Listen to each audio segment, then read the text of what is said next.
iyi mwumva ni radiyo ijwi ry'Amerika.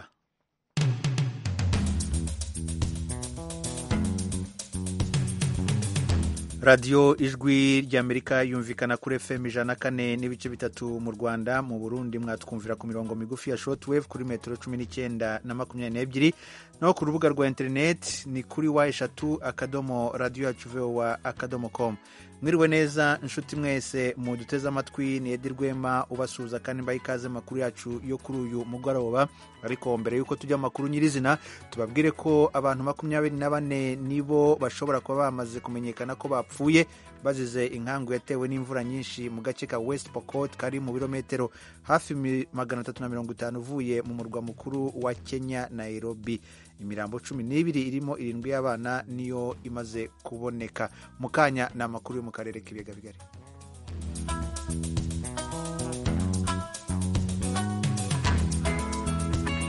Mu Rwanda, umucamanza mu rukiko rw'ubujurire kuri uyu wa gatanu yashimangiye igihano cy'igifungo cya burundu kuri Liyetona Yoweri Mutabazi wahoze akuriye abarinda umukuru w'igihugu. Ku rwego rw'ubujurire, abaregwa 8 muri bo bakomeje gufungwa ibihano urukiko rukuru rwa gisirikare rwari rwarabahanishije.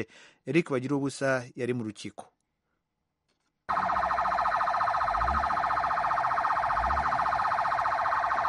Ku rukiko, imodoka 3 za gisirikare zahageze zirangajwe imbere na moto ikura ibindi binyabiziga mu nzira, zari zitwaye kandi zirinze abaregwa bose uko ari 9. Umutekano wari wakajijwe bibonekera amaso. Abaregwa baje buri umwe azirikishije amapingu ku maboko. Liyetona Mutabazi ufatwa nka kizigenza w'itsinda ry'abaregwa bose yasohotse mu modoka itwara abafungwa abohesheje amapingu ari mu mpuzankano n'impeta bya gisirikare. Mu rukiko, abaregwa 7 bose bemeye ibyaha ku rwego rw'ubujurire bakurikiranye icyemezo bahagaze imbere y'umucamanza. Uwo barangije agatambuka kicara uretse Bwana Rwisanga Cyprien wahagaze kugeza ku munota wa nyuma. Gusa Liyetona Mutabazi na mugenzi we Bwana Joseph Nshimiyimana bo basabye kumva icyemezo bicaye ku mpamvu z'uburwayi. Umucamanza yabanje kwisegura kuko atasomeye ku gihe uru rubanza, dore ko yaramaze kurusubika inshuro enye kubera ubunini bwa dosiye. Ku rwego rw'ubujurire, urubanza rwari rugabanijemo ibice 2. 7 bemeye ibyaha bakabisabira imbabazi banasaba kugabanyirizwa ibihano, na 2 Liyetona Mutabazi na Nshimiyimana bakomeje kuvuga ko bagirwa bere ku byo baregwa kuko ngo barengana. Uhereye kuri Liyetona Yoweri Mutabazi, urukiko rukuru rwa gisirikare mu 2014 rwamuhamije ibyaha 8 birimo gushaka guhitana umukuru w'igihugu Paul Kagame amutsinze mu bwato mu kiyaga cya Muhazi. Ubushinjacyaha buvuga ko ubwo yari muri Uganda, General Faustin Kayumba Nyamwasa na nyakwigendera Colonel Patrick Karegeya bamunyuzeho ngo ashaka bahitana Perezida Kagame. Ibyaha byose Liyetona Mutabazi yakunze kubihakana, haba ku rwego rwa mbere n'urw'ubujurire. Ibyo umucamanza mu rukiko rw'ubujurire yarasesenguye ingingo ku yindi kuri buri cyaha, maze ashimangira ko imikirize y'urubanza ku rukiko rwa gisirikare igomba guhamukwiri. Mu byamuhamya kandi harimo impfu z'abahitanywe na grenade mu isoko rya Kicukiro mu mujyi wa Kigali bagera kuri 3 n'abandi 46 bakomerekeyemo. Ibyo bikorwa byose ngo ni Mutabazi wari ubiri inyuma. Umucamanza kandi yagumishijeho igihano cy'igifungo cya burundu kuri Bwana Joseph Nshimiyimana alias Kamarade nyuma yo kwemeza ko ibyaha 6 yahamijwe n'urukiko rukuru rwa gisirikare bimuhama. Aba bakunze kuvuga ko bageze mu Rwanda bashimuswe muri Uganda binyuranije n'amategeko.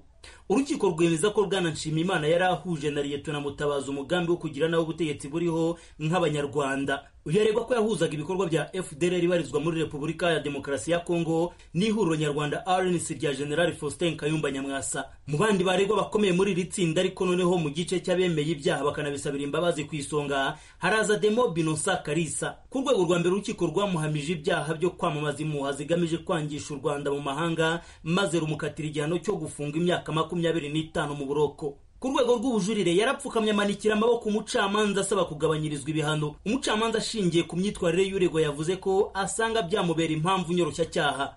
Uyu wahoze akorana na Liyetona Mutabazi mu kurinda umukuru w'u Rwanda Paul Kagame ageze muri Uganda ngo yagiye mu myigaragambyo avuga ko igisirikare kirinda Kagame kigizwe n'ubwoko bumwe gusa kandi ko hari abasirikare bagiye bicwa bazira ubwoko bwabo. Umucamanza mugabanyirije igihano aho kugumishaho imyaka 25 y'igifungo agicamo kabiri amuhanisha imyaka 12. Mu itsinda ryose ry'abantu 9 ni nawe wagabanyirijwe ibihano gusa. Liyetona Mutabazi amufata nk'igikoresho cyakoreshejwe mu kumuzirikaho ibyaha. abandi nka Nibishaka Rwisanga Cyprien wari umunyeshuri mu cyahoze ari kaminuza nkuru y'u Rwanda, we umucamanza yavuze ko ubujurire bwe bwaranzwe no kwivuguruza, agakora icyo yise gukikira ukuri kw'ibyabaye kandi ntiyicuze ku buremere bw'ibyaha aregwa. Yamugumishirijeho imyaka 25 y'igifungo. Byabaye cyo kimwe no ku mukunzi we Pelagine Nizeyimana wari wahanishijwe gufungwa imyaka 10.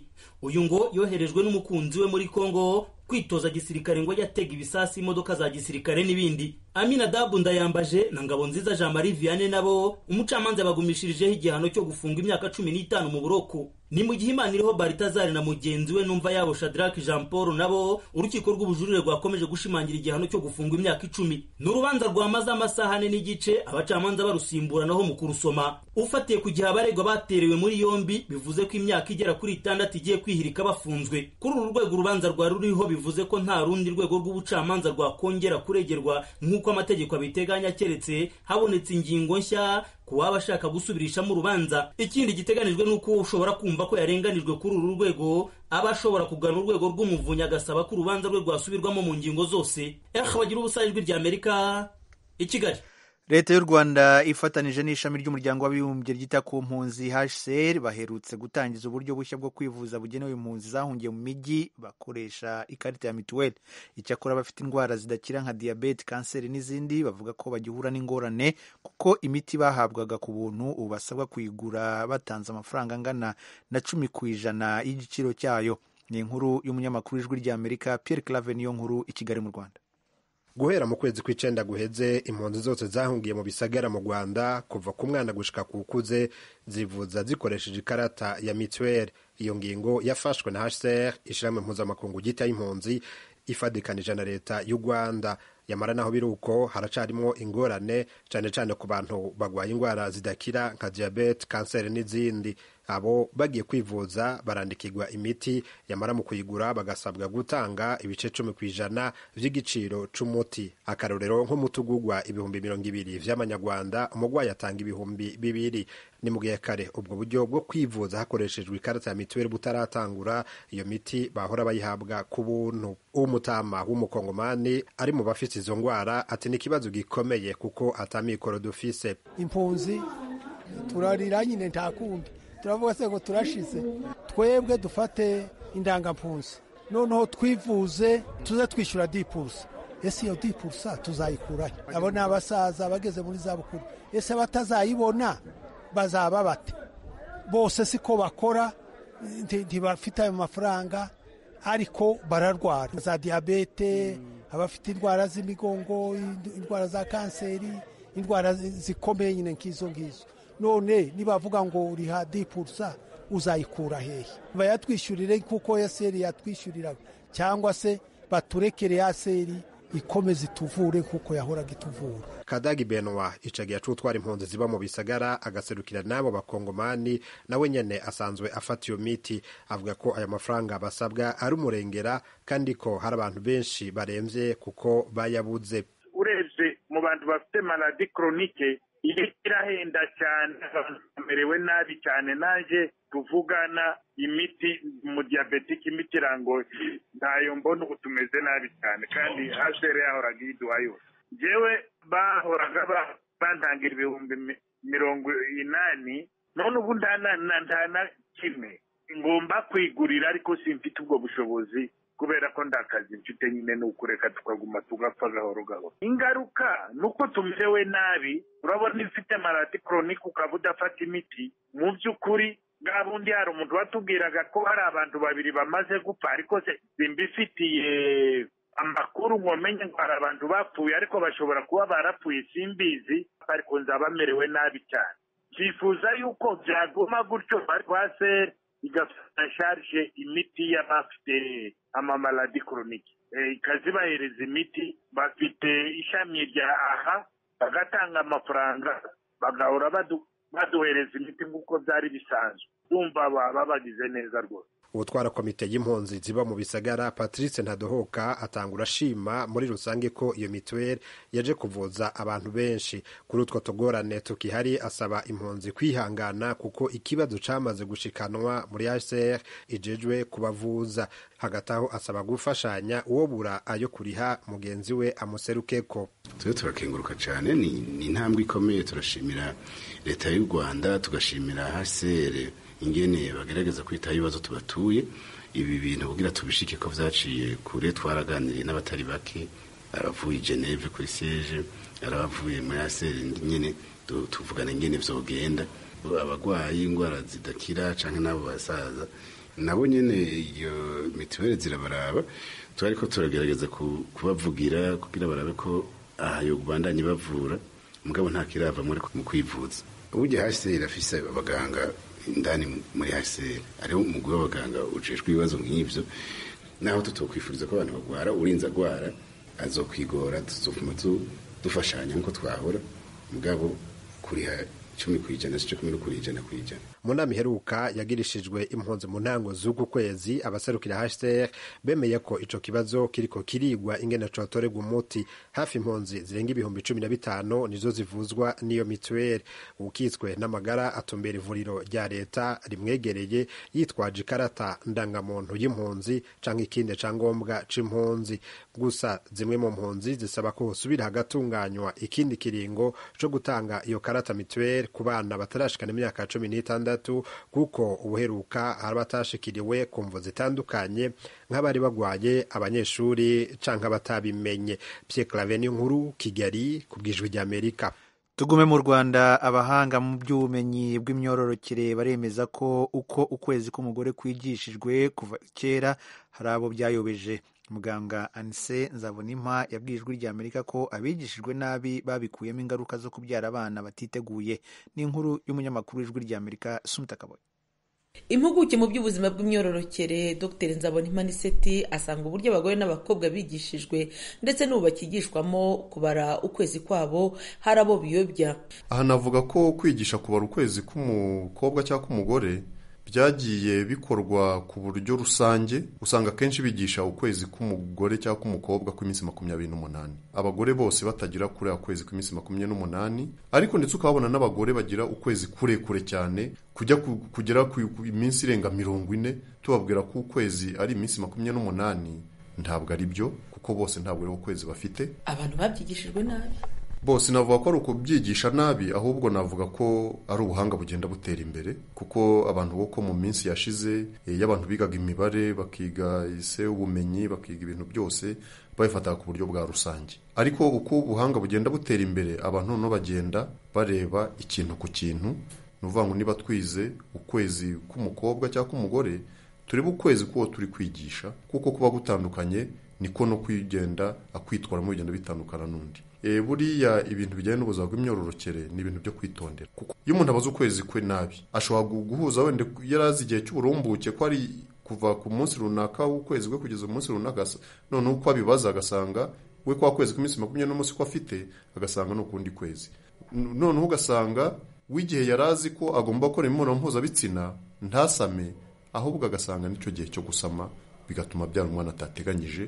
Mu bagore n'abakobwa bavuganye n'ijwi rya Amerika batuye mu mujyi wa Kigali, baba bize cyangwa n'abataraminuje, bose bahurije ku kuba batazi neza kubara ukwezi kwabo. Ukwezi k'umugore ntabwo mbisobanukirwa neza. Hari igihe haba impinduka kuri ya minsi bakunze kuvuga ko ari 28, hakaba undi yigira hakarengaho iminsi 10. Ubwo rero usanga bidasobanutse neza. Abantu benshi kugira ngo babarebe bahire ntabwo byoroshye. Kuba waringaniza imbyaro ukoresheje buriya buryo bwa kamere bwo kubara ni ikintu cyari kigukomereye? Yewe byari binkomereye, kuko ngiye niyambazaga kujya kwa muganga nkakurikiza ziriya paraningi familiyare. Ko twagiye tubyiga mu mashuri, usanga iyo ubikurikiranye uri kubibara hari igihe ushobora gusanga wibeshye. Nk'ubu wenda ushobora nk'uko batubwiye ngo bari iminsi 28, hari igihe ushobora kubara ariko wowe uteganya ko uzongera kwijyamo iminsi 28 ishize, ukajya kubona ukabona bije mbere cyangwa bije nyuma yawo. mba mbona ahubwo ari ukujya tugomba kuba buri gihe twiteguye. Noneho hari igihe ubara nabi ni rwa rujijo rurimo ugashiduka watwaye inda utabizi. Dr Nzabonimpa mu kanya gato yahaye Ijwi rya Amerika yagerageje gutanga ishusho rusange buri mugore cyangwa umukobwa yakurikiza kugira ngo amenye ukwezi kwe, bityo abashe no kumenya iminsi yashobora gusama. Iyo umaze kumenya amezi yawe nibura 6 akurikiranye uko areshya, uhitamo kumwe gufite iminsi isumba andi mezi, ukakwita ukwezi kurekure, ngewe nita inyuguti ya K nini. Ukaba muri ya mezi nabwo ukwezi kwagize iminsi mike, ukara ukwezi kwagize iminsi mike ukavuga ati ukwezi none nako niko kugufi mu mezi nabonye, ngiye nkwita inyuguti ya K ntoya. Formule rero abahanga batuhaye ni iyi: ufata K nini, nuvuga ngo kwa kwezi kwagize iminsi myinshi, ugafata iminsi yako ukavanamo 11 ukabona ikintu. Ugafata noneho K ntoya, nuvuga ngo kwa kwezi no kwagize iminsi mike, ugakuramo umubare wa 18 naho ukabona ikintu. Noneho kwa kwezi kunini kuvanamo 11 na kwa kwezi guto kuvanamo 18, imibare twabonye nicyo umuntu azifata hagati ya mibare twabonye hagati aho. Nari ngiye kubaza nawe ibintu wabyigishije igihe kinini, nuko wabyigishaga mbere cyangwa nawe hari ibyo wungutse ubuvuga? Twiga mu mashuri niko twigaga ukwezi k'umugore gufite iminsi 28, ariko nanjye uko nagiye nigisha naje gusanga koko atari byo, kuko usanga mbaza n'abakobwa cyangwa abagore ndi kwigisha, hakaba bambwira ati njye ukwezi kwa iminsi 22, ndakambwira ati ni 29. Rero bikaba byerekana ko umuntu wese agira ukwezi kwe. Kuba rero uburyo bwigishwagamo navuga ngo busa nkaho ari uburyo bushaje, byagize ingaruka ki ku bagore n'abakobwa bo mu Rwanda? Sinavuga ko wenda uburyo bigishagamo ari uburyo bushaje, ahubwo navuga ko bigishaga bamwe, kuko bigishaga abagore bafite ukwezi kw'iminsi 28, none abandi bakabigenderaho, babigenderaho bagafata ibitari ibyabo, ari hashobora kuvaho koko n'ingaruka zo gusama. Usibye ubumenyi buke abakobwa n'abagore bahawe ku masomo agendanye no kumenya ukwezi kwabo hanini bituruka mu buryo bagiye bigishwamo, iyi mpuguke nagaragaza ko kwigisha ubuzima bw'imyororokere usanga hari aho bigoranye mu Rwanda kubera gutinya kuvuga amagambo amwe namwe mu ruhame. Dr Nzabonimpa akavuga ko iyo abantu batinye kuvugira mu ruhame usanga bavugira mu rwihisho, bikavamo kubona amakuru y'ibihuha. Uyu muganga avuga ko igihe kigeze kugira ngo abaganga, ababyeyi, abajyanama b'ubuzima ndetse n'abakora mu itangazamakuru bahabwa amakuru yizewe yafasha abantu kumenya ibihe byabo by'uburumbuke kugira ngo birinde kubyara abana batateguwe. Assumpta Kaboyi, Ijwi rya Amerika, i Kigali. Bamwe mu bakobwa n'abagore bakorewe ihohoterwa rishingiye ku gitsina mu gihe cya Jenoside na nyuma yayo batangije ubukangurambaga bugamije kurinda no gukumira icyo cyaha. Intego ni uko abategetsi n'abandi babishinzwe bahagurukira icyo kibazo n'ibindi birimo gufata abagore ku ngufu no gutera abana b'abakobwa bakiri bato inda. Mu gihe cya Jenoside, Console Nishimwe yakorewe ihohoterwa ririmo no kumufata ku ngufu. Ibyo nk'uko yabimbwiye biri mu byatumye atangiza ubwo bukangurambaga. Ni ingaruka nyinshi mu by'ukuri zabaye ku badamu n'abakobwa.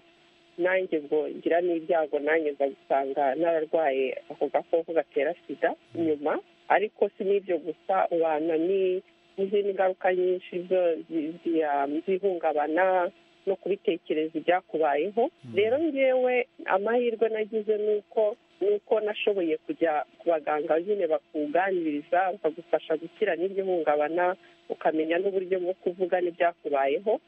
Rero nabonye ukuntu nafashijwe, mbona n'inzira biciyemo, ndavuga nti mbona noneho twaba tuva no mu muco tudakunda no kuvuga cyane, kandi noneho hakaba hariho nuko nabo none hariho ikibazo cy'akato cy'uko benshi n'akato gahari, noneho bigatuma benshi badashobora kuvuga ibyababayeho. Rero niyemeza nk'umwana, ndacyari muto, ntabwo ndi mukuru cyane, biragoye kuba uri mutoya nanone kuvuga ibyakubayeho, ariko niyemeza ko nzaba ijwi ry'abandi, nkagerageza kubafasha no kuba n'uwanyumva akaba yagira izo mbaraga zo kuvuga, kuko dukeneye ko n'akato gasika, ni byonyine ko n'iki cyaha gikomeza kiba n'ahandi henshi haba intambara, atari no mu ntambara gusa, no mu buzima busanzwe ugasanga umuntu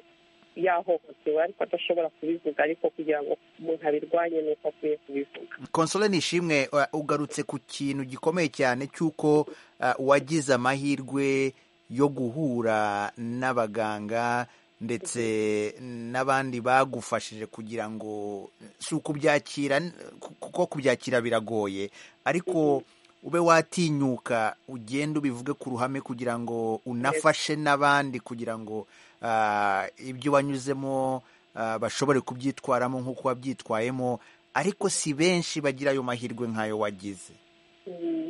Yego, ndabizi ko atari benshi bayagira, kandi noneho hari ushobora no kuba ubana n'umuryango nawo utanakwemerera no kuvuga.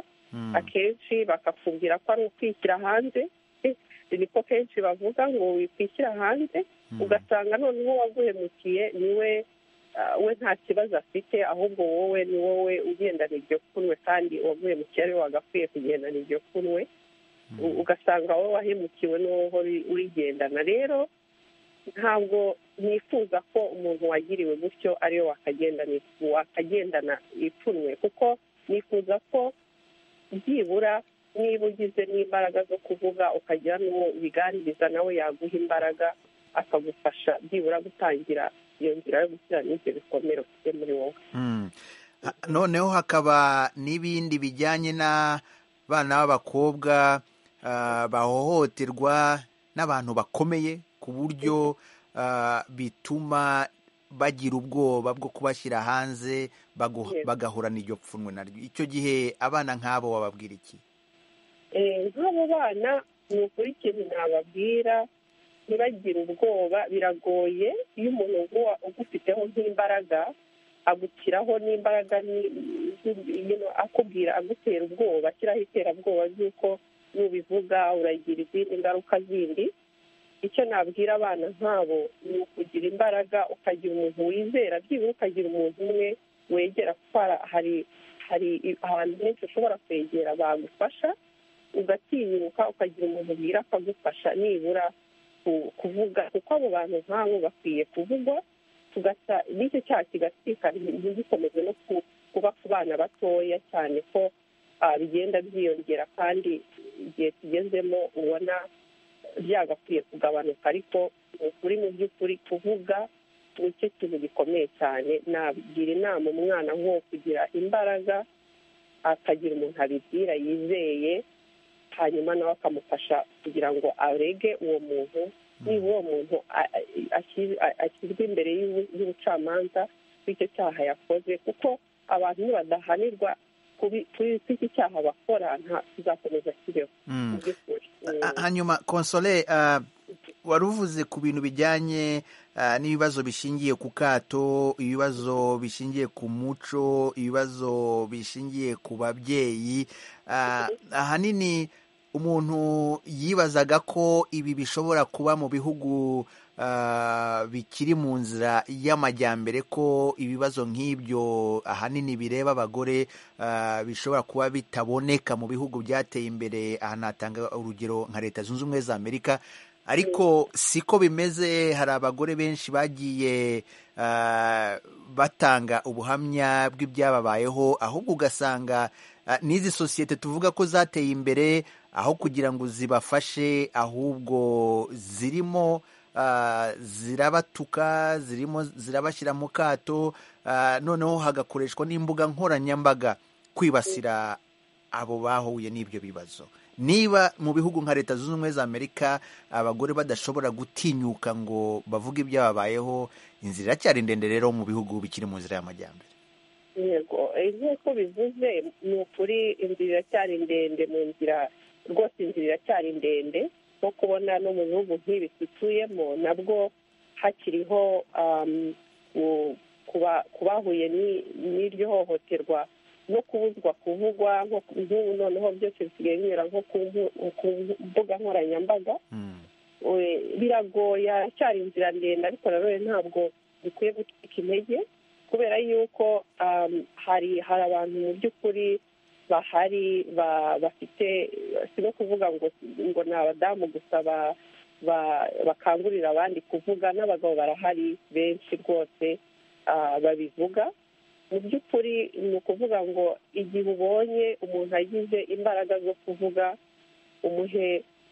ukomeze umuhe imbaraga, mufashe, kuko akenshi iyo umuntu ari kuvuga akurwanya aba yongera n'ibikomere bikurimo n'imbere. noneho ni ukuvuga ngo niba abantu bo mu bihugu bikiri mu nzira y'amajyambere babona hino n'ibi bihugu byateye imbere bikigoye, bishobora no guta intege n'abandi bashakaga no kuvuga, ariko ntibikaduta intege. mu by'ukuri abantu, ni nayo mpamvu umuntu akomeza avuga kugira ngo nibura abantu bagire imbaraga, kandi noneho iki cyaha uwagikoze agihanirwe, abone yuko hari n'ingaruka z'ibyo yakoze, kuko nihatabaho guhana, mu by'ukuri bizakomeza bibeho. kandi ikindi kigoye ni uko habaho kenshi n'ikintu gikunda gutera n'abantu kutavuga cyane, cyangwa baba badashaka gukomereka rimwe na rimwe nabo, ngo bakomeze bakomereke, kubera yuko hari igihe wenda hari n'amagambo mabi amwe avuga wenda akubwira ngo ko wenda hari wenda wowe wari wabigizemo uruhare, kandi mu by'ukuri uko byagenda kose nta muntu ukwiye guhohotera umuntu ngo kubera yuko ngo hari uruhare yabigizemo, nta muntu wagakwiye kubikora, nta n'impamvu yagakwiye kuba ifite ubusobanuro buhari bwo kuvuga impamvu waba wakoze icyo cyaha, bwagombye kuba buhari rwose. Abahanga mu bijyanye n'imibanire y'abantu bavuga ko abantu bahuye n'ibibazo nk'ibyo wahuye nabyo, nk'ibibazo abagore batandukanye bagenda bahura nabyo by'ihohoterwa rishingiye ku gitsina, ibintu bijyanye no gutegwa amatwi ni ibintu bikomeye cyane mu mikirire y'abantu. Yego, icyo ni ikintu gikomeye cyane. Gutega amatwi nicyo kintu cya mbere umuntu yakorera undi mu by'ukuri, kuko bigufasha kuvuga ikintu cyari kikuremereye, kandi iyo umuntu aguteze amatwi birakorohera cyane kumva wumva uhambutse, kandi noneho ukumva uraruhutse no ku mutima. ni ikintu gikomeye cyane umuntu yakora. Ni gift, niyo navuga ngo ni wenda mu kinyarwanda sinko nabyita gift, ni nk'impano ikomeye waba uhaye uwo muntu wahuye n'ikibazo nk'icyo giremereye ku mutima. Gukorerwa ihohoterwa akaba kubyakira ko warikorewe, hanyuma ukanatinyuka ukabivuga kugira ngo ube wabohoka, bisaba iki, bitwara iki?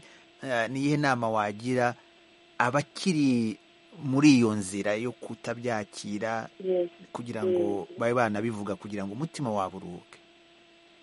Ndabizi hari mu by'ukuri hari benshi bakibana n'icyo gikomere kibaremereye, kandi atashoboye no kuba yanabwira wenda n'umugabo yashatse, kuko hari benshi bafite abagabo ariko akaba atashobora nawe kumubwira mu by'ukuri icyo gikomere afite ku mutima, kandi umugabo akaba abona ko afite umutima uremereye ariko adashobora atamubwira, ariko wenda ntabizi ko ari nabyo.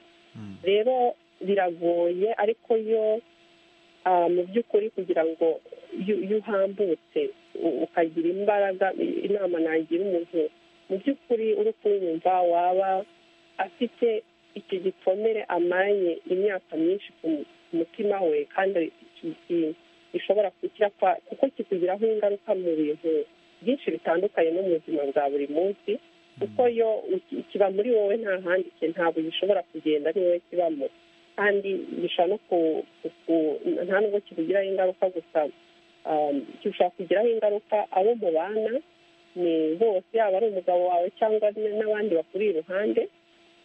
Ni byiza ko wagira imbaraga ugahamba ukagira umuntu nibura uhitamo umwe ukamufungurira umutima, nibura ugafungura umuryango wo gukira, nibura icyo gikomere ukawufungura umuryango wo gatoya kugira ngo utangire uruhuke, kuko ntabwo umubiri wacu ntabwo uremewe kwikorera ibibazo biremereye igihe kinini ngo tubigendane igihe kinini. ntabwo ari ko umubiri wacu uremewe kubaho. uremewe kubaho kumva kwishima, ukaryama ugasinzira ukumva umerewe neza, kandi ufite uburenganzira, uri kiremwa muntu cyaremewe kubaho wumva wishimye, kandi ibyo byishimo uko undi abifite nawe ufite uburenganzira bwo kugira ibyo byishimo mu mutima, ukumva nibura utuje, ufite n'ayo mahoro muri wowe, ukumva umeze neza, ukunze n'ubuzima mu gihe runaka Imana yaguhaye kubaho ku isi. Arakoze Consolée Nishimwe. Ni naho dusoreje amakuru yacu yo kuri iyi saha. Mwirirweho mugira amahoro n'amahoro.